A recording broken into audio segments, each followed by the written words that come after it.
first thought of the game? Well, how fun is that?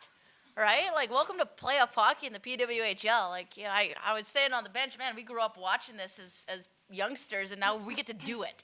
I think, again, it's just a friendly reminder to what this league has provided us and what this opportunity means. That was a heck of a hockey game. That was a lot of fun to be a part of. So, certainly enjoyed it. Really liked how we played, and I think it's probably one in the history books for a little while here anyway for a longest game. We said the same thing about the Boston-Montreal game last year, and you passed it. What do you think of that? I mean, that's the last year in Montreal, Boston played 3 overtime periods. It was like warm-up, hey? It was like warm-up for them. What do you think of the effort on both sides? I mean, what can you say about that? Well, I can look at our crew. Like, obviously, everyone's out there, and they're giving everything they've got, and it's just such an impassioned game. It's really fun to be a part of. I think for our crew, like, just the resiliency that we showed all game, you tie it up in the final moments, and then you push into an overtime that goes as long as it did. And, we had players that, essentially re-warmed up for us to make sure that we could keep going. And I just felt the team component was just through the roof on our bench, and couldn't be more proud of our group and our effort. Jocelyne, you had so many chances to win all through the game. Both sides did, obviously, but what was it feeling like when you saw the puck go in the net in the fourth overtime? I mean, I guess the initial reaction is like, shoot. But, I mean, not ideal, but like what Carla said, there's so much to be proud of. We never gave up. We tied it up late in the game. We gave an amazing effort. So I'm proud of our group. I'm proud to be a charge, and I know that we're going to learn from a few things, but I think there's still a lot to take into the next game, and I still feel like we do have momentum. So, Emily, first of all, I was going to ask, how are you? 7 periods of hockey. How does it feel right now? Honestly, I'm feeling good. Obviously, legs are a little bit sore. But yeah, there's no long faces. Like, I think at some points you just laugh. Like, it's almost comical, but like Carla and Joss said, it's just a blast. Like, this is what you grow up watching, dreaming of, and the mustard's coming out, the pickle juice. Like, it's like, like you live for it, like you love this. This is exactly what we want to do. And difference of a shot, I don't even know total shots. Like, this is an incredible effort by both teams. And yeah, I had a lot of fun, so I'm doing good. You mentioned the mustard. I mean, how do you deal with that as a player? Obviously, it's something you've never been through before. Like, what's the mindset just not only about playing the game and making sure you execute, but just going through it physically? What's that like? Yeah, I mean, new experience for me. That definitely has my record books of the games I've been in beat. Again, it's just fun. Like, you just got to look at everything like fun experience, fun opportunity. You hear of these crazy stories for games like this, so to be able to live it, and it honestly went down easier than I thought it was going to. So at that point, you just rely on the expertise that you have around. We have an amazing support staff that we're all hands on deck, and we just kept the energy as high as we could and had a lot of fun with it. Carla, do you agree with Jocelyne when she says she feels you guys still have momentum going into Game 3?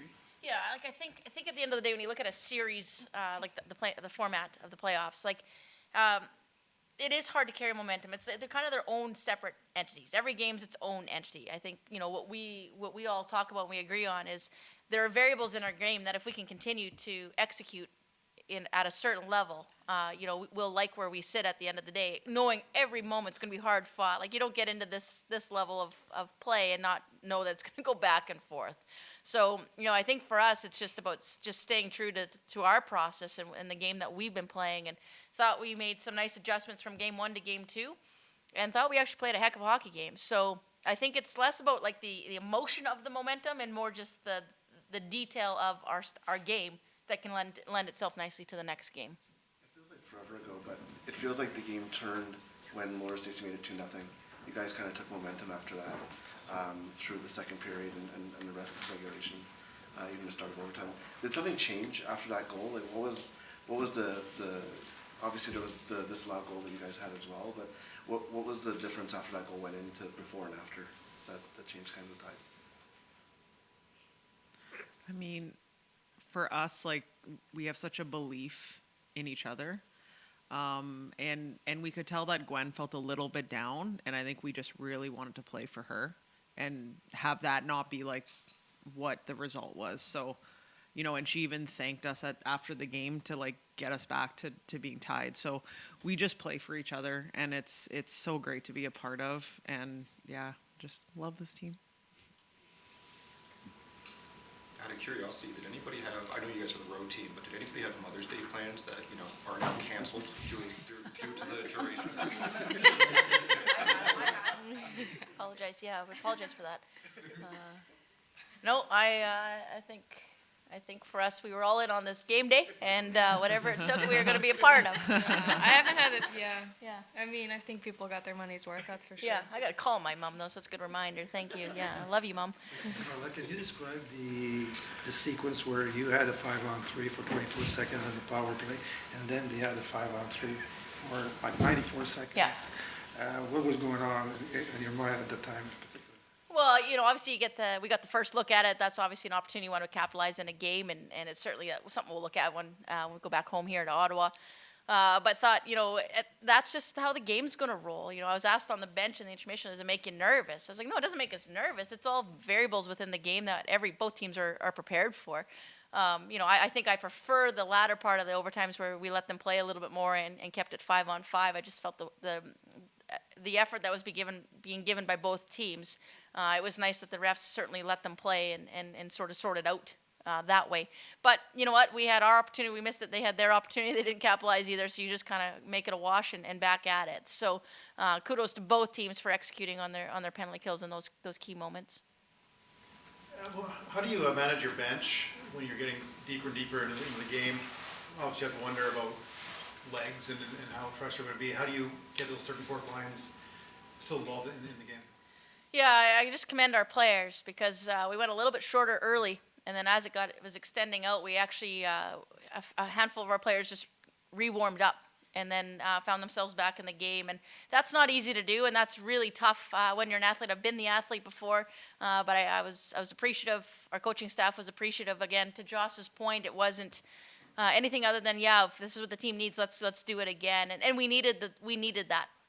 As the game kept going, we needed everyone. So, a little bit of a new moment for us too. You're not sure how long it's going to go. You don't get to practice these often, so sort of learning on the fly. But was really grateful to our players and how committed they were to this team. I was talking about the nerves before, but Justin, Emily, you had experience on the international level, golden old game, overtime. How much of those moments, those games, you think helped you manage the nerves in those overtimes today? Does that help, or?